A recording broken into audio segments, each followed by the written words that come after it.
CIPOC. O que é o CIPOC, Alan? Nada mais é do que eu identificar os nossos fornecedores, os nossos suppliers, os nossos inputs, os nossos processos, os nossos outputs, ou seja, as nossas saídas, e os nossos clientes. Então, no momento que eu consigo fazer isso dentro do meu projeto, eu começo a perceber que eu não posso mais analisar um problema pelo departamento onde ele acontece, né? Isso já ficou para trás. Vamos ver aqui um exemplo de mapa do processo de alto nível, tá?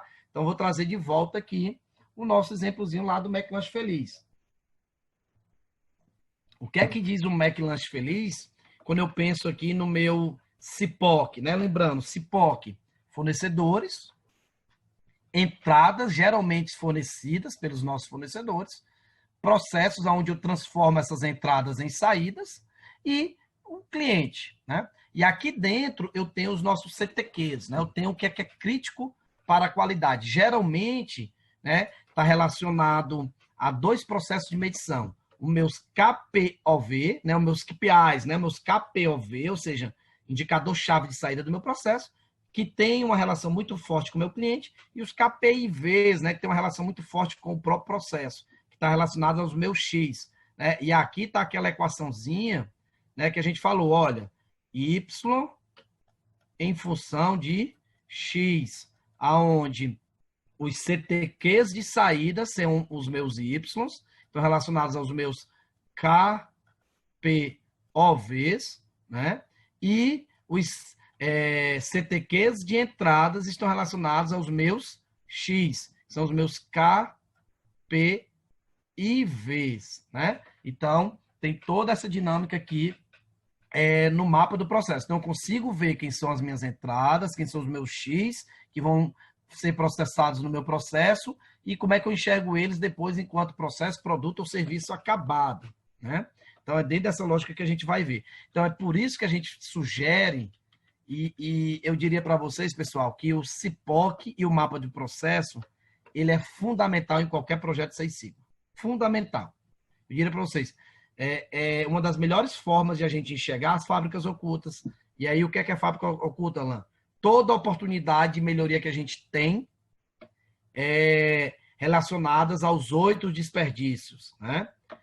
Do Lean. Então, é uma das formas que a gente tem de mostrar isso. Também dentro do CIPOC, a gente consegue perceber perfeitamente o escopo do nosso projeto e consegue perceber essa relação de KPOV, KPIV e de Y em função de X. Tá? Então, seguindo, né? Para esse exemplo. Eu tenho aqui, né?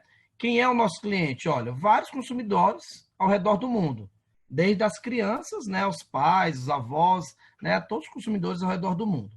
Só que para eu ter essas pessoas felizes, eu preciso entregar para ele um McLanche Feliz. Só que entregar o McLanche Feliz não é suficiente. Além de entregar o McLanche Feliz, eu tenho que entregar no tempo, né, adequado, na temperatura boa para o consumo, certo? E na quantidade, né, de pessoas, por exemplo, na fila. Estou listando aqui 3, mas poderia ser a quantidade de batatas fritas, né, a quantidade de danoninhos que vem, mas eu estou pensando na quantidade de pessoas na fila, que para mim, ao redor do mundo, isso é também um desejo enquanto cliente, que eu tenha poucas filas, né, para poder consumir o meu produto. Para que isso aconteça, é importante que eu processe a carne, é importante estocar o pão, é importante armazenar e validar as verduras, né? É importante eu cortar as batatas, como é importante também eu cozinhar ou assar a carne, processar a batata, né? E fazer todas as atividades de transformação das minhas entradas. Então, para que isso aconteça, é importante eu saber qual é a quantidade de carnes que exige em cada McLanche Feliz, qual é o prazo previsto para entrega do pão. Pô, Alan, prazo previsto para entrega do pão do meu fornecedor. Mas é uma entrada que vai me permitir, por exemplo, trabalhar com estoque mínimo, né? A validade das verduras, das batatas, também são informações, como, por exemplo, a quantidade de tempo que cada processo tem que ser desenvolvido, quanto tempo fica a carne no fogo, né? Quanto tempo a batata fica sendo torrada e por aí vai. E isso somente é possível se tivermos fornecedores. Pode ser o time de engenharia de manufatura, pode ser o time de marketing, pode ser o meu time de engenharia de processo, pode ser o meu time de gestão da qualidade, como pode ser os próprios fornecedores ao redor do mundo que entregam carne, pão, verduras e batatas. Então, quando eu começo a fazer isso, né, eu começo a cruzar as informações de cada uma dessas atividades. Tá? Tranquilos, pessoal, até aqui? Vamos lá. Né? Então, esse é um exemplo aí, né, de um CIPOC, né, aonde, a partir daqui, a gente vai começar a